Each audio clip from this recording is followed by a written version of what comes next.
Hello and welcome to my kitchen. In this video, I'm going to show you how to make crispy fried chana dal. And this chana dal is a great snack anytime. You can have it with chai, with a cold beer, or mix it up with onions and coriander, and it's just very delicious. Now you'd think this recipe is as simple as just soaking the dal, draining it and frying it, but to make a really good chana dal there are a few tips and tricks that you need to know, and that's what I'm going to show you today. So let's get cooking. So we're going to use 2 cups or about 400 grams of chana dal. The first thing to do is to look it over and remove any foreign particles like small rocks or stones. Then we're going to rinse it under warm running water a couple of times. Then we're going to soak the chana dal in warm water. So give it plenty of water and let it soak overnight. You really want to make sure that you do soak this chana dal overnight so that it's really well soaked. Then in the morning, go ahead and rinse and drain the chana dal and keep it aside for about 15 minutes so all the water comes out. Then to make sure that it's completely dry, I'm going to pour the drained chana dal into some cloth and I'm going to really dry it up. To do this, I'm going to roll it in the cloth and just tie it up and let it sit there for a few minutes. Then I'm going to rub it in the cloth just to remove any remaining water. Drying the chana dal like this does 2 things. Number 1, it helps it cook quicker, and number 2, it makes sure that it doesn't spatter so much, although you will get a little bit of spatter, but if there's a lot of water in there, then when you're frying it, it's going to spatter a lot.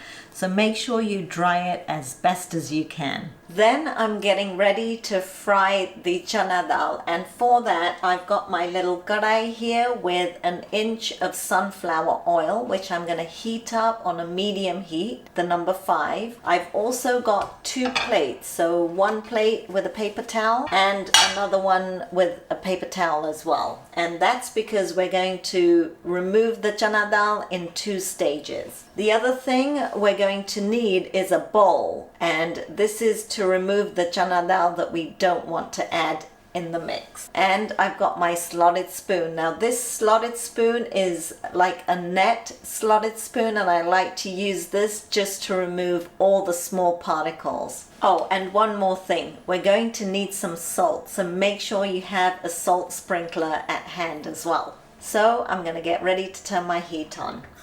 So my oil's been heating up for a few minutes and I'm just going to test it.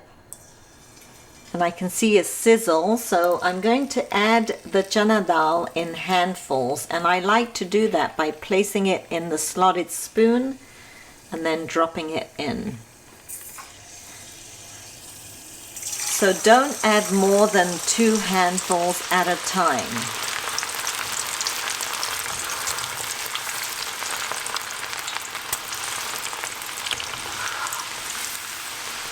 Now you can see that there's a lot of bubbles, and that is the water cooking off. And as the water cooks off, the dal will start to float on top, but some of the dal will remain at the bottom. And when you're removing the dal, you want to make sure that you don't take the ones at the bottom. Just scrape the ones that are off the top.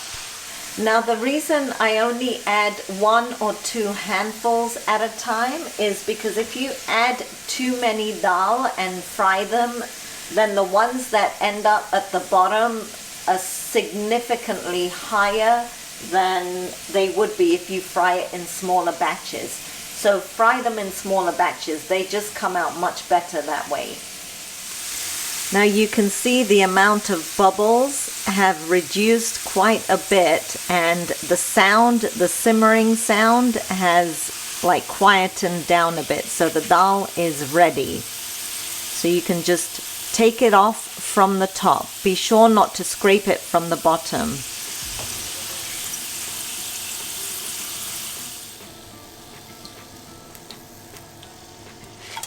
So these dal that are at the bottom, they tend to be hard and you don't want them in the mix. So just remove them and put them into your bowl.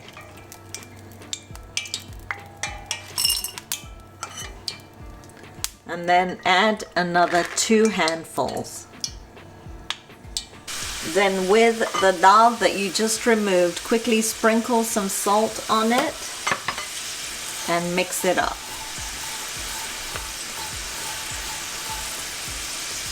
Then remove them to your other plate. So again, you can see the bubbles have reduced significantly. That means the dal is done. So we're just going to scrape them from the top and remove them to our plate. And these will be very hard. Some of them will be, some of them won't, but you don't want to find out which one is. So just go ahead and remove them. Salt, and then mix them up. And then add them to your other batch.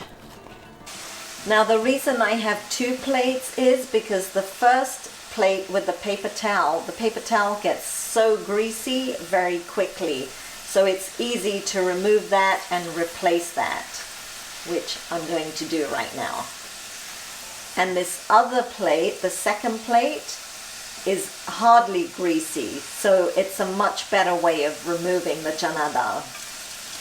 And you might be wondering why I add salt right away.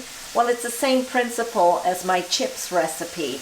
The chana dal stays so much crispier, and also the salt tends to stick to the dal much better. So make sure you salt them right away. Now, while testing out this recipe, we tried, and I say we because my mother-in-law tested this recipe out too. We tried soaking it with a little bit of baking soda or soda bicarbonate, and that didn't work out better than just soaking it in plain water. And I tried soaking it with salt just so that the salt would absorb in the dal, and that didn't work either. So the best thing is just soak it in plain water overnight.